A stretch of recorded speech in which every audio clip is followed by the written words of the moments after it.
નમસ્કાર મિત્રો, તો સ્વાગત છે તમારું બધાનું આપણા શેર પ્લેટફોર્મ ફોરેસ્ટવાલા યુટ્યુબ ચેનલના એક નવા વિડીયોમાં. તો આજના વિડીયોમાં વાત કરીશું કે વિદ્યા સહાયક ભરતી અપડેટ છે તે ખૂબ જ મોટી અપડેટ આવી છે કે વિદ્યા સહાયક ભરતી જે નિવૃત્ત શિક્ષકો છે તેની નિમણૂક આપવા ભરતી બોર્ડે રદ કરેલું છે અને જે ખાલી જગ્યા છે તે ક્યારે આવશે અને હવે જે 7 થી 8 વિદ્યા સહાયક ભરતી અટકેલી છે તે ક્યારથી જિલ્લા પસંદગી માટે બોલાવવામાં આવશે તેની વાત આપણે આજના વિડીયોમાં કરીશું.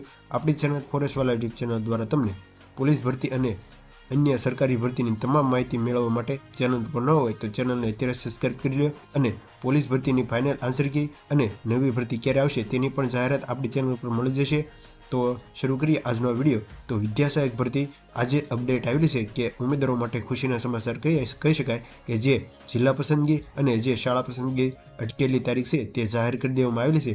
તેની વાત આપણે આજનો વિડીયો કરીશું કે કઈ તારીખે ઉમેદવારોને છે તે હવે નવેસરથી બોલાવવામાં આવશે અને જે ખાલી જગ્યા છે તે ભરતી બોર્ડ દ્વારા વહેલી તકે પૂરી કરવામાં આવે તેની પણ વાત કરીશું. તો તમે સ્ક્રીન પર જોઈ શકો છો કે યુવરાજસિંહ જાડેજા દ્વારા છે તે આ માહિતી આપવામાં આવેલી છે કે ટેટ ટાટ 2ની ધોરણ 7 થી 8 અટકેલી ભરતી પ્રક્રિયા છે તે 15 દિવસમાં શરૂ થશે. એટલે કે કહી શકાય કે ટેટ ટાટ 2ને જે ધોરણ 7 થી 8 અટકેલી ભરતી છે તે 15 દિવસ પછી રાબેતા મુજબ છે તે જાહેર કરવામાં આવશે અને કોઈએ ચિંતા કરવાની જરૂર નથી. સાસો રહી અને જાય એટલે કે ખોટા લઈ ન જાય. એટલે કે કહી શકાય કે જે ઉમેદવારો અન્યાય થયો છે, જે હકીકત ઉમેદવારો તૈયારી કરેલી છે તેવા જ ઉમેદવારો આ ભરતીમાં લાગશે તેમ કહી રહ્યા છે. ત્યાર પછી વાત કરીએ તો તમે જોઈ શકો છો કે શૈક્ષણિક કાર્ય ખોરભાર નહીં માટે વૈકલ્પિક વ્યવસ્થાની સૂચના રદ કરવા બાબત છે. એટલે કે કહી શકાય કે ઉપરોક્ત વિષય પ્રત્વે જણાવ્યું કે અંતરેના સરખા ક્રમાંક નંબર 25/7/2025ના પત્રથી રાજ્યની સરકારી અને ગ્રાન્ટેડ માધ્યમિક તથા ઉચ્ચ માધ્યમિક શાળાઓમાં જે શિક્ષકોની નિયમિત તથા ભરતી તથા જ્ઞાન સહાયકોની નિમણૂક થયા બાદ ખાલી રહેલી જગ્યાઓ પર વલસાડની વ્યવસ્થા તરીકે નિવૃત્ત શિક્ષકોની કામગીરી જે સોંપવાની સૂચના આપવામાં આવેલી હતી તે ભરતી બોર્ડ દ્વારા આખરે છે તે રદ કરવામાં આવેલી છે. એટલે કહી શકાય કે ભાભા સહાયક ભરતી છે તે આખરે રદ કરવામાં આવેલી છે. જે નિમણૂક જ્ઞાન સહાયક ભરતી છે થયા બાદ જે ખાલી જગ્યા છે તેના ઉપર શિક્ષકે નિર્ણય લીધો કે જે નિવૃત્ત શિક્ષકો છે તેને કરાર આધારિત બોલાવવામાં આવશે. તો હાલ તે છે તે રદ કરવામાં આવેલું છે અને હવે નવેસરથી જે ખાલી જગ્યા છે તે ક્યારથી બોલાવવામાં આવશે તેની પણ વાત આપણે આજના વિડીયોમાં કરીશું.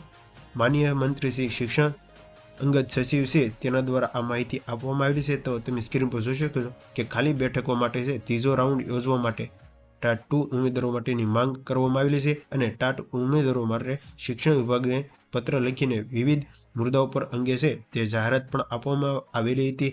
તમે સ્ક્રીન પર જોઈ શકો છો કે કેટેગરીના ઉમેદવારોને પણ જનરલ બેઠકો પર પસંદગી તક આપવા માટે પણ માંગણી કરવામાં આવેલી છે અને પ્રથમ રાઉન્ડ પછી ખાલી રહેલી જગ્યાઓ પર મેરિટના આધારે બીજો રાઉન્ડ તાત્કાલિક જાહેર કરવામાં આવે તેવી માંગણી પણ કરવામાં આવેલી છે. આ ઉપરાંત જનરલ કેટેગરીમાં ઘણી બધી ખાલી બેઠકો છે તે ખાલી છે અને કેટેગરીમાં મેરિટ ઊંચું જતા ઉમેદવારો રહી જ ન જાય, જેથી યોગ્ય રીતે કેટેગરીની લાયકાત ઉમેદવારો પણ જનરલ સીટ ફાળવણી અન્ય માટે જણાવવામાં આવેલું છે. અને આ ઉપરાંત અંતિમ રાઉન્ડ ઓફલાઈન મોડમાં લેવો આવે જેથી અગાઉ જે ટેકનિકલ ખામીઓ અને મોટી ફાળવણી જેવી સમસ્યા ટાળી શકાય. અને ખાસ કરીને કચ્છના છેવાડાના ગામડાના વિદ્યાર્થીઓ શિક્ષણ મળતા નથી, જેના કારણે શાળાઓમાં મર્જ કરવાની ફરજ પડે છે. તેથી તાત્કાલિક અટકવાની શક્યતા તેવું આયોજન કરવામાં આવ્યું છે અને જે રીતે કચ્છ માટે ધોરણ 1 થી 8 સ્પેશિયલ ભરતીનું આયોજન કરવામાં આવેલું છે અને તે જ રીતે ધોરણ 9 થી 12 માટે પણ કરવામાં આવે તેવી માંગણી પણ કરવામાં આવેલી છે. અને તમામ બાબતો છે તે પર હકારાત્મક નિર્ણય લેવા માટે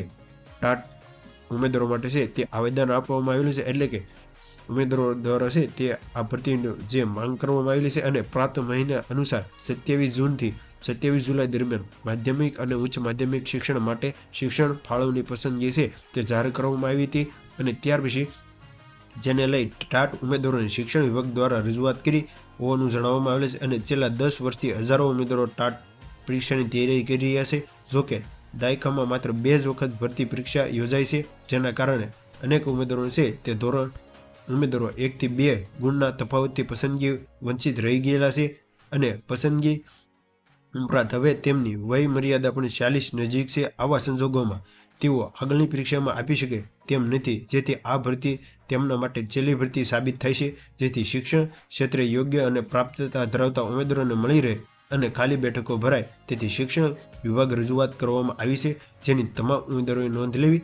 રાજ્યના શિક્ષણ વિભાગ દ્વારા હાથ ધરેલી માધ્યમિક અને ઉચ્ચ માધ્યમિક શિક્ષણ ભરતીને લઈ ટાટ ઉમેદવારો છે તે શિક્ષણ વિભાગ દ્વારા રજૂઆત કરી હતી, જેમાં પ્રથમ રાઉન્ડમાં અંતે ખાલી પડેલી બેઠકો માટે બીજો રાઉન્ડ છે તે યોજવા માટે ભરતી બોર્ડને છે તે રજૂઆત કરવામાં આવેલી હતી. અને આ ઉપરાંત કેટેગરીના ઉમેદવારોને જનરલ સીટ પસંદગી તક મળી રહે તેવી પણ રજૂઆત કરી છે. અને આ ઉપરાંત કચ્છ જિલ્લા માટે પ્રથમ ધોરણ 9 થી 12 માટે સ્પેશિયલ ભરતી છે તે માંગણી પણ કરવામાં આવેલી હતી. તો આજની આ શિક્ષણ ભરતીની સહાયક ભરતીની અપડેટ જો સારી લાગી હોય તો તમારા મિત્રોને શેર કરજો. તો મળીએ એક નવો ઉપયોગી વિડીયો સાથે. ત્યાં સુધી બન્યા રહેજો. Thank you for watching video.